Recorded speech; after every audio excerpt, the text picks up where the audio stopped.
Hello everyone, in this video I will guide you about inventory approval. So what is inventory approval, how does it work, and what is the use case?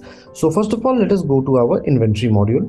Click on browse modules, click on inventory. Now here is the inventory, your inventory page. In that, if you will check in the very top here, you will get inventory approvals. So inventory approvals is mainly for the any in of stock or any out of stock.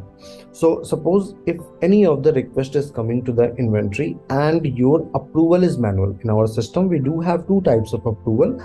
First is manual, second is auto. So if it is on auto, it will go automatically, it will get approved automatically. But suppose if I have kept some of the approval on manual, so that my store person will check, and then after once he will approve, then after the dispatch will happen or the inventory will get reduced or get added.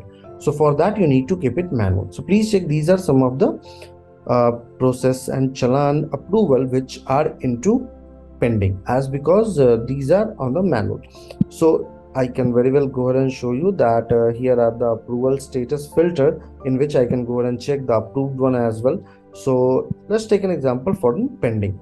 So whenever any challan will be created, so stock will not get deducted automatically if it is on manual. What I need to do, I need to go ahead and select this, and then after I need to approve it. I can click on this particular IAP number as well, and please check, here is your inventory approval document. In this you can very well go ahead and add a barcode as well. From other action, add barcode, and then after can approve it.